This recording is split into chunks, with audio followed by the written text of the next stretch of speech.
Just 5 days to go, as Leland points out, and President Trump says he'd be proud to shut down the government over funding for the border wall. His pick, though, for acting chief of staff Mick Mulvaney is the guy who led the push for a 2.5-week shutdown over Obamacare in 2013. Here to weigh in on this is my A-Team political panel, Doug Schoen, Democratic campaign consultant and Fox News contributor, and David Avella, the chairman of GOPAC and a GOP strategist. All right, gentlemen, let's talk about Mick Mulvaney first. So, Doug, I'll go to you. Yeah. Democrats seem to be saying that the Mulvaney pick makes a government shutdown likelier, but I can't figure out why that's the case, because he's not going to come into office until the end of the year or, January or later. General Kelly's still in office, is he not? Yeah, I guess what I'm saying and the way I see it, Jillian, is that there's no momentum for compromise. And Mick Mulvaney, whether he be acting chief of staff or acting chief of staff designate, is clearly not going to have the impetus to do what I think the vast majority of the American people want, a compromise. Do border security, a pathway to citizenship for those 10 or 11 million that are there, and the dreamers. This is just political posturing. It's sad, it's destructive, and it hurts our country. Well, David, do you agree? Do you think Republicans also want compromise here?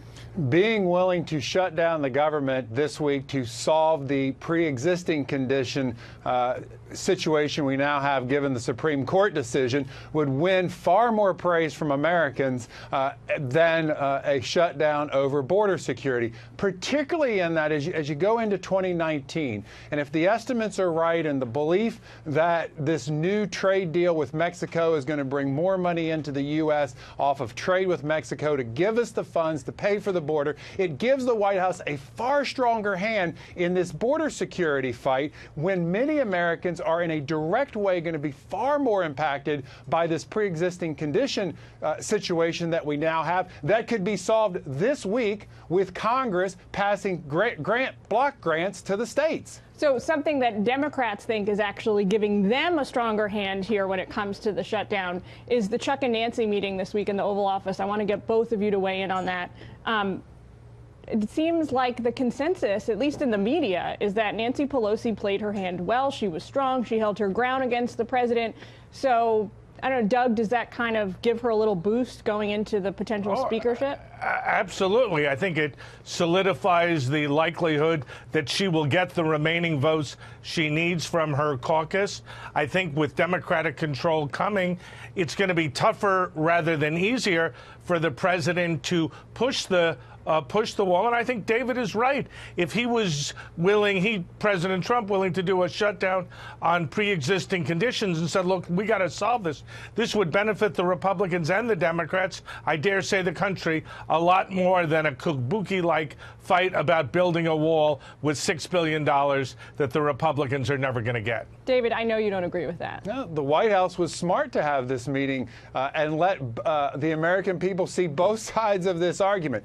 Did it help Nancy Pelosi? Doug's exactly right. Yes, that's exactly what the Democratic base. I'm surprised to hear you admit that, David. It's exactly what the Democratic base wanted. They wanted to see Nancy Pelosi be a fighter.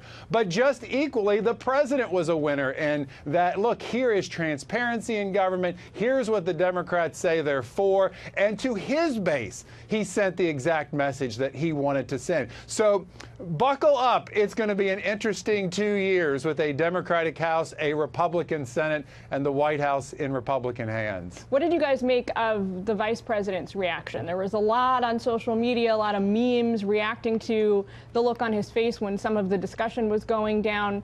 Doug, what was your take? My take is that he is a non-factor, at least publicly, in policy making.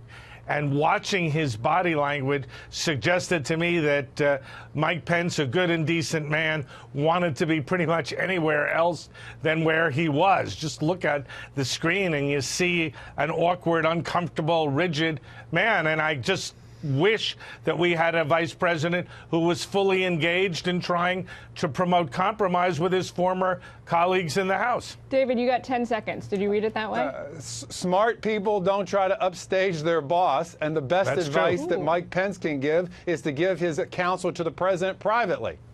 All right, gentlemen, thank you as always. I will talk to you both soon. Have a great weekend.